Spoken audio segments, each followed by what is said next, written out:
নমস্কার প্রিয় দর্শক বন্ধুরা, ডেমোক্রেসি খবরের আড্ডা চ্যানেলে আপনাদের সবাইকে ধন্যবাদ। মমতাকে গ্রেপ্তার করে টিএমসিকে জঙ্গি সংগঠন ঘোষণা করা হোক, সন্দেশখালীর ঘটনায় তোপ দাগলেন শুভেন্দু। লোকসভা নির্বাচনের দ্বিতীয় দফার দিন নজিরবিহীন ঘটনার সাক্ষী থাকলো গোটা বাংলা।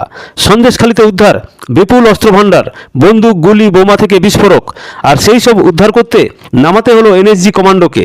রোবট নামিয়ে নিষ্ক্রিয় করা হলো বিস্ফোরক বোঝাই ব্যাগ। সিবিআই ও এনএসজির যৌথ অভিযানে সন্দেশখালীর শেখ শাহজাহান ঘনিষ্ঠের আত্মীয়ের বাড়ি থেকে উদ্ধার হয়েছে অস্ত্রভাণ্ডার।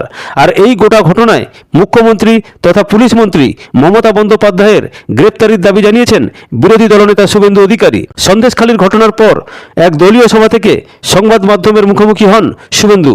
সেখান থেকেই একাধিক ইস্যুতে মুখ্যমন্ত্রী ও তৃণমূল সরকারকে তোপ দাগেন বিরোধী দলনেতা। তিনি বলেন, যে সমস্ত অস্ত্র উদ্ধার হয়েছে তা বিদেশি জঙ্গি সংগঠন সিমির সঙ্গে তৃণমূলের কোনো তফাৎ নেই। এই ঘটনায় তৃণমূলকে জঙ্গি সংগঠন হিসেবে নিষিদ্ধ করা উচিত।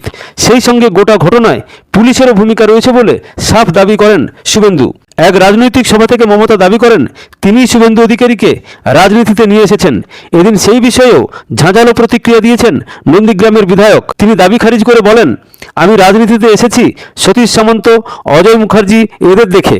আমার বাড়ির লোক বিপিন অধিকারী 8 বছর ব্রিটিশ জেলে ছিল। ব্রিটিশকালে আমাদের পৈতৃক ভিটেতে 3 বার ব্রিটিশ পুলিশ আগুন লাগিয়ে দিয়েছিল। ওনার রাজনীতিতে আসার অনেক আগে 1970 সাল থেকে শিশির অধিকারী কাঁথি পুরসভার চেয়ারম্যান, তারপর বিধায়ক। নাম না করে মমতাকে আক্রমণ করে শুভেন্দু আরও বলেন, মা আর বেটা এখানে কারোর কোনো রোল নেই। উনি যদি নিজের দমে মুখ্যমন্ত্রী হতেন তাহলে 2001 সালে হতে পারতেন। ওনার গদ্দারের উত্তরও নন্দীগ্রাম 2021 সালে দিয়ে দিয়েছে। উনি কলকাতা থেকে লাফিয়ে এসেছিলেন। যেদিন আমার নাম ধরে বলবেন মা বেটার ঘর থেকে বেরোনো আমি বন্ধ করে দেবো।